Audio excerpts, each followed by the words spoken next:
అనంత్ శ్రీరామ్ గారిని మాట్లాడవలసిందిగా రిక్వెస్ట్ చేస్తున్నాము. ఆయన హాయ్ నాన్న సినిమాలో బ్యూటిఫుల్ సాంగ్స్ అందించారు, బేబీ అండ్ అలాగే బబుల్ గమ్లో జాను సాంగ్కి కూడా థ్యాంక్ యూ శ్రీరామ్ గారు. పనిలో పని మీ పబ్లిసిటీ చేసేసుకో.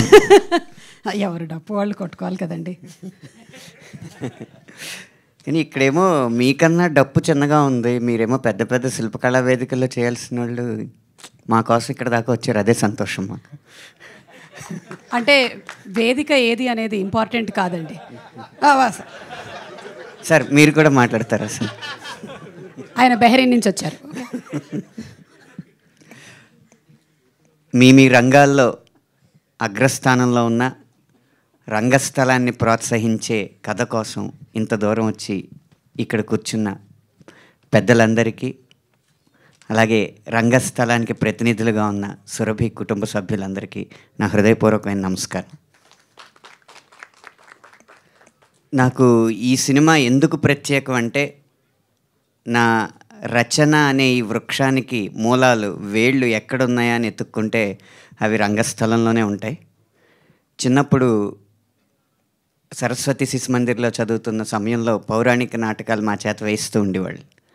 అప్పుడు ఆ నాటకాల్లో డైలాగులు, పద్యాలు చెప్తున్నప్పుడు ఈ చెప్తున్న వాడి కంటే చెప్పించిన వాడి కృషి ఎక్కువ ఉంది కదా అని ఆ వయసులో నాకు అనిపించి రచన వైపు నేను మరలడం జరిగింది.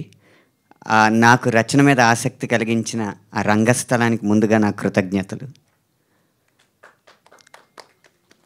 అలా నా మూలాన్ని స్పృశించిన కథని నా ముందు తీసుకొచ్చి నా చేత పాటలు రాయించిన అర్జున్ సాయి గారికి కూడా నా హృదయపూర్వకమైన ధన్యవాదాలు. కాకపోతే రంగస్థలం గురించి కానీ, రంగస్థలం నేపథ్యం గురించి కానీ రాసిన పాటలు నావి కాదు. ఇందులో ఎంత కళాకారులకైనా వారికి ముద్దు ముచ్చట ఉంటుంది, ప్రేమ పెళ్ళి ఉంటుంది. కాబట్టి నా చేత ఒక పాట మొదటి ముద్దు గురించి పూర్తిగా ఒక పాట మొదటి ముద్దుని వర్ణించే పాట రాయించారు. రెండవది marriages are made in heaven అని పవిత్రమైన వివాహ బంధం గురించి రాయించారు. కథ నేపథ్యానికి సంబంధించినది కాకపోయినా ప్రతి మనిషి జీవితంలో ముడిపడి ఉండే ఆ ముద్దు ముచ్చట్లు, ప్రేమలు, పెళ్ళిళ్ళు గురించి రాసి నన్ను కూడా ఈ చిత్రంలో భాగం చేసినందుకు చిత్ర బృందానికి కృతజ్ఞతలు తెలుపుతూ, ఇంత మంచి చిత్రాన్ని ప్రోత్సహించడానికి వారి స్థానాన్ని కూడా పక్కన పెట్టి వచ్చి ఈ సినిమాలో నటించిన ఈ లబ్ధ ప్రతిష్ఠులందరికీ కూడా ఆఖరిగా ధన్యవాదాలు తెలుపుకుంటూ విరమిస్తున్నాను.